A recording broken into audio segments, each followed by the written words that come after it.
How to lower your kettlebell. There is a specific way that you want to be aware of for lowering your kettlebell from a overhead position and from a clean position. I'm going to go through the overhead position, single arm. We're not really doing a whole lot with two arms with the kettlebell overhead, so I'm not going to include that one. I'll also include how to lower the kettlebell from the goblet clean, because I find that a lot of times just even hearing these things multiple times can be super helpful. So we're going to go through lowering the kettlebell from overhead first.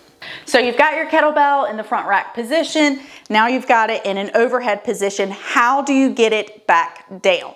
I'm going to show you how you don't get it back down, okay? So you don't get it back down by coming out to the side and then out over here. That's going to just put a lot of strain on the shoulder joint, and I don't want to see you doing that, okay? When you're in the top of that overhead position, you should have bicep to ear. I mean, it doesn't literally need to touch, but you should have your wrist straight above your shoulder, and then we don't want the kettlebell to come out to the side to get it down. What we want to happen is when you are in the top,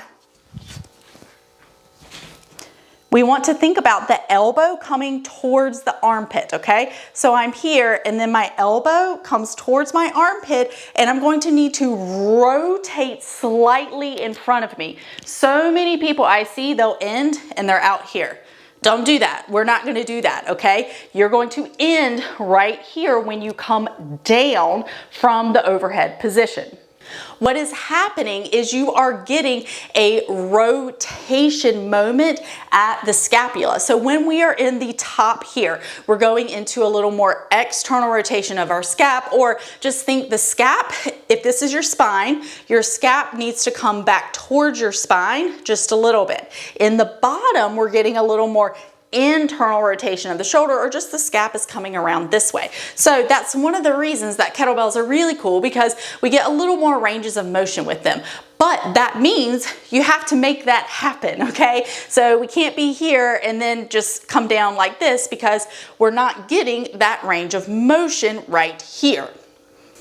Again, when you are here in the top of your overhead press, you're going to come down, and you want to think about the thumb is just going to come down in a vertical line, okay? The thumb doesn't need to come out to the side at all. Thumb comes down in a vertical line. My elbow is staying fairly close to my body. It's not out here, okay? It's just a little bit in front of the body, so that when I get to my final resting position, I am right here. I don't have to like readjust at all. I don't want to do that when I get to the bottom. I should be able to come down and be in the exact position where I can immediately go again into the next movement that I'm getting ready to do.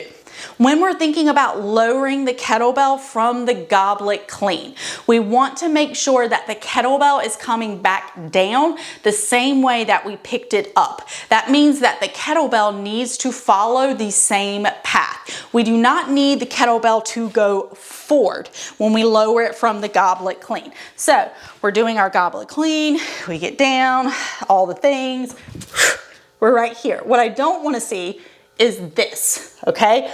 No casting your bell forward. Number one, it's gonna feel like shit on your low back. So just don't do it, all right? So we don't cast the bell forward like this. We essentially allow gravity to just take the bell down for us. You don't really have to do a lot to get the bell down from the goblet clean. So you're here, you're going to let the elbows come down. As the elbows come down, the hands are going to rotate around to the top of the handle, and you're going to quickly hinge. I don't want you trying to control the bell on the way down. And if you can go down super slow with your bell's probably not heavy enough. So there's no way that I could really control or do it super slow with the bell on the way down, not in a way that it would feel good, at least. Okay, so remember that where the bell starts is where the bell is going to end.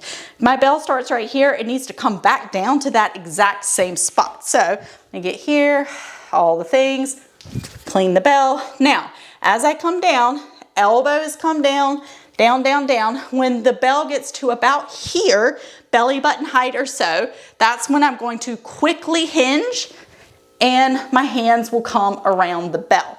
okay? I don't need to hinge when the bell is like right here, because then that's gonna tend to put me a little more in this position right here, and you can see how it looks like I'm falling back there, okay? So let your elbows come down.